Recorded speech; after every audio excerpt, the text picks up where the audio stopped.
We are on a new book today, and we are starting Exodus. And I kind of liken it to, when you are watching a movie and you are entrenched in the storyline, and then all of a sudden there's a flashback scene, or even 10 minutes of 20 years ago, something like that. This is kind of where we're at. We a few books back just finished the book of Deuteronomy, and Moses was on the mountain and he was giving them all of their laws and rules and reading over the 10 commandments again and getting them ready for the promised land. Well, that whole entire scene is this big movie, and then all of a sudden it cuts and says years prior to it, here's the setting of it, or however you want it. Well, that's where we're at right now, because we're starting the book of Exodus. And Exodus in the beginning shows the birth of Moses. Like, how did that happen? And so the first part of Exodus kind of gives that history and the storyline of Moses. And here we are kind of going back. So it kind of is sort of this big movie screen. And I keep referencing that just because I'm an actress and I understand that movie scenario. And so I hope that things like that get you kind of excited about the way that we're reading it. And so I'm excited to move into the book of Exodus and kind of get us to where we were at in Deuteronomy and kind of show you that path. And so today's devotion I titled The Course of the Call. And we are on March 6th, starting Exodus, day 65, and the morning rinse is Exodus 1 through 5. Now, don't let that scare you. Most of the chapters, these first 5 chapters, have like 20 verses, a little bit more than 20. One, I think, maybe has 30, but they're not super long, 40 or 50 verse chapters. These are shorter ones, and so reading through chapters 1 through 5 should only take you about 15-ish, 20-ish minutes or so. And so go ahead and read those or listen to them on your audio app, and come on back and let's talk about Moses's course to his call. All right, the featured verses include both Exodus 5:20 and Exodus 5:21. So when they, meaning the foremen, left Pharaoh's presence, they met Moses and Aaron as they were waiting for him. And they said to them, "May the Lord look upon you and judge you, for you have made us odious in Pharaoh's sight and in the sight of his servants, to put a sword in their hands to kill us." Well, so these first 5 chapters of Exodus document basically the call on Moses's life. He was chosen to go into Egypt and speak on behalf of the Israelites to Pharaoh with the mission to free the people from the bounds of the Egyptians. So he was known for going to Pharaoh and declaring, "Let my people go." We hear that statement in so many sermons, like, "Let my people go."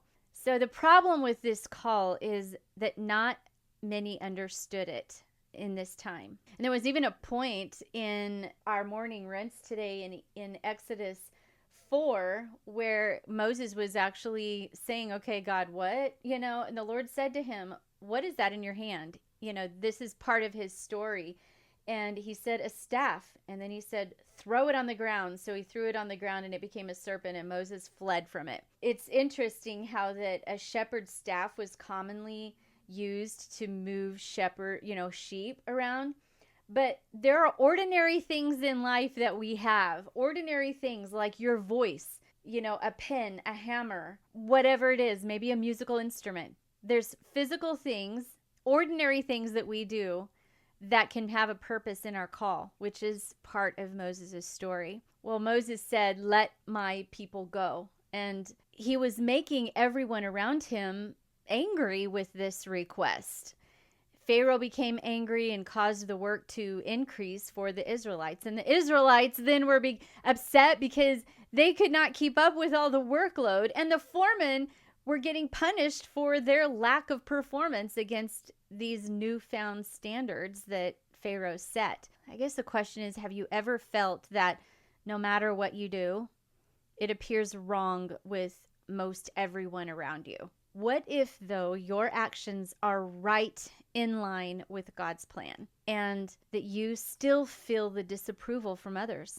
Like what Moses did. He used an ordinary thing, a staff, and he used his voice, and everyone around him was in disapproval of him saying, "Let my people go." We have to remember that God's ways are not our ways. We in our flesh can sometimes see the tangible and see the natural and see the things that are happening in our lives.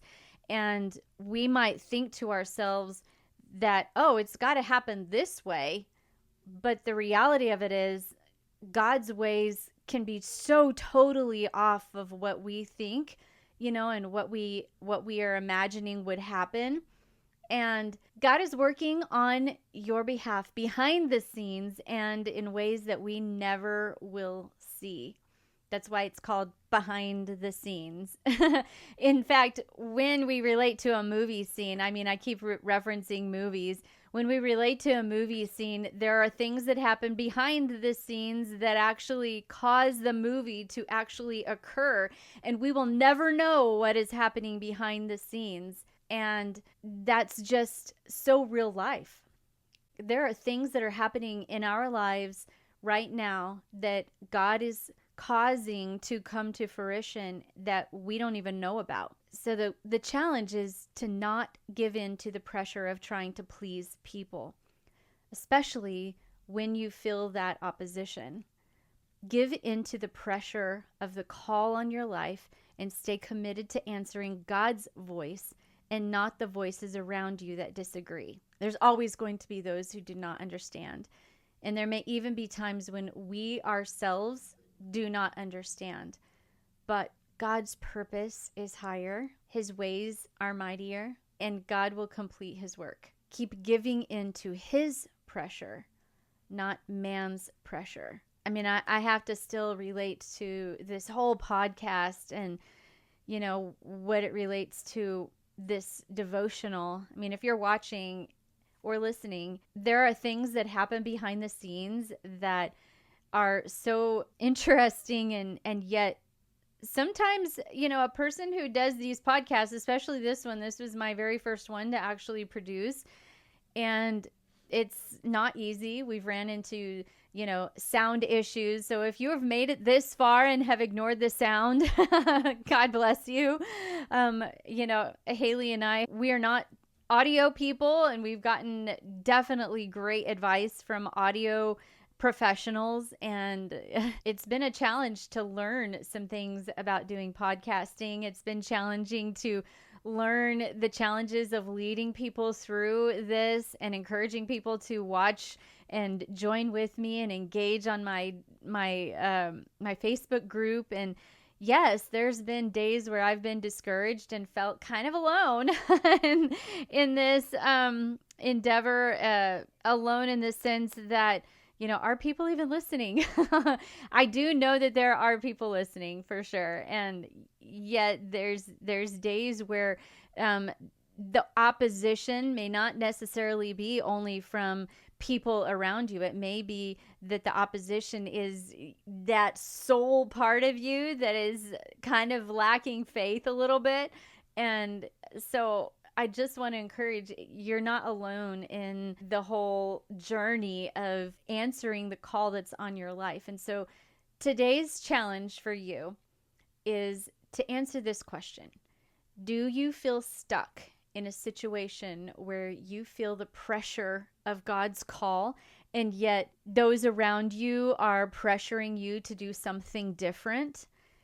Are you wondering what God is doing in your life? Maybe that first scenario is not necessarily what you're walking through, but maybe you are in a situation where, it seems like everything may be caving around you and you feel like you're walking in God's will, and yet you're wondering what God's doing because it doesn't look like what you thought it might look like, just like Moses did. So your challenge is just commit today to stay on the course of the call. Just stay committed.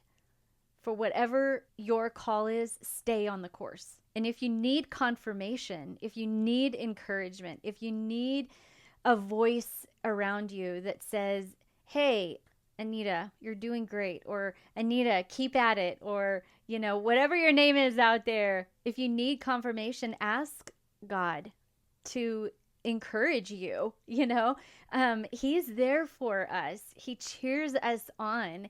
He is there to encourage us, and maybe you are listening and you've had to put a pause on an area of your life that you've invested so much time and energy on, because maybe you are temporarily working, or maybe you've put a pause on because you've had to move somewhere, or maybe you've put a pause on it because you're raising your children now. I don't know what those are, but I encourage you just to stay committed to the course of the call and realize that there are pauses, there are commas in sentences, just like there are pauses in our lives. And if you need confirmation that God is still listening to you and that God has not forgotten you, then ask him for that. It is okay to ask for that. He's not afraid of our questions. I've learned that through the years, that he's not afraid of your questions. And I know that Moses went and asked questions. And that was part of what I read earlier. God is not afraid of our questions. Does he get frustrated once in a while if we have to, if we're lacking in faith or we're not listening to him and we ask the same question over and over again? Yeah, he does once in a while if we're acting silly. But he's not afraid of those initial questions. So commit to your course. Commit to staying on the course of your call and ask questions. And tonight, when you pull out your journal or whenever you do during the day for your evening reflection, answer the question. Did you ask God for clarification of your course of the call? Are you on the right path? Do you feel at peace with where God has you? And do you know without a shadow of a doubt that you're supposed to keep going? Do you know that without a shadow of a doubt you are on the right path, even though it may feel difficult at times? One of the things that I get challenged with is, making sure that I am on that path. I hope that today encourages you to not give up and to remember that Moses even asked questions when he was getting the call, and yet he stayed on that course. And that is what we are starting with Exodus on. We are going to study his call and the challenges that Moses faced and how that relates to us.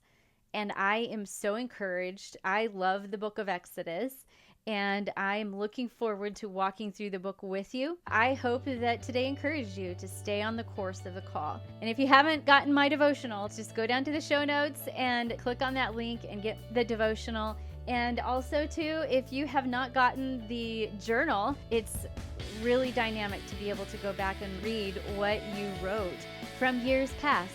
You never know how long this journal is going to encourage you. I promise it will. So let's journey through the book of Exodus together. And until tomorrow, keep rinsing, reflecting, and repeating. God bless you.